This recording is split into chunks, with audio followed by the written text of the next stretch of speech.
শেখ হাসিনার ক্ষমতাচ্যুত হওয়ার পর থেকেই খুলনায় সাবেক মন্ত্রী, উপমন্ত্রী, মেয়র ও সংসদ সদস্যদের বাড়ি এখন পরিত্যক্ত। একসময় সকাল থেকে মধ্যরাত পর্যন্ত দলীয় নেতাকর্মী সহ বিভিন্ন শ্রেণী পেশার মানুষের ভিড় লেগে থাকতো এই বাড়িগুলোতে।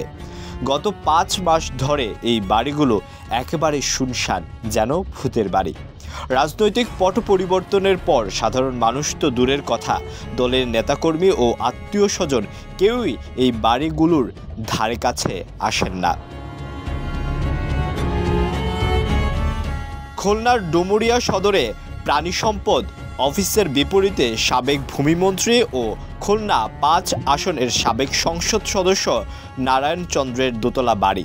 গত 5 আগস্ট হামলা ভাঙচুরের পর থেকে এখানে কেউ থাকেন না। নারায়ণ চন্দ্র গত 7 অক্টোবর গ্রেপ্তারের পর থেকে কারাগারেই রয়েছেন।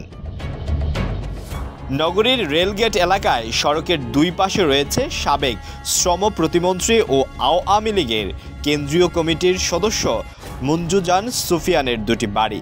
রাজনৈতিক পট পরিবর্তনের পর বাড়ি ছাড়েন মঞ্জুজান সুফিয়ান ও তার পরিবারের সদস্যরা। এরপর থেকে বাড়ি দুটি খালি পড়ে আছে।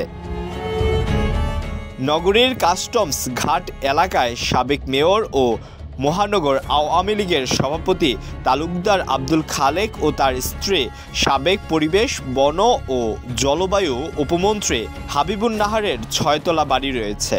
গত 5 আগস্ট কয়েক দফা হামলা ও ভাঙচুর, অগ্নিসংযোগ ও লুটপাট হয় এই বাড়িটিতে।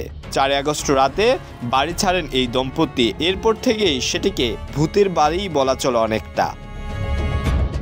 নগরীর নতুন বাজার এলাকায় রূপসা স্ট্যান্ড রোডে 4তলা একটি বাড়ির মালিক জেলা পরিষদের সাবেক চেয়ারম্যান ও জেলা আওয়ামী লীগের সভাপতি শেখ হারুনুর রশিদ।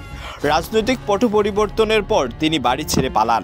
এরপর থেকেই বাড়িটি একদম খালি পড়ে আছে।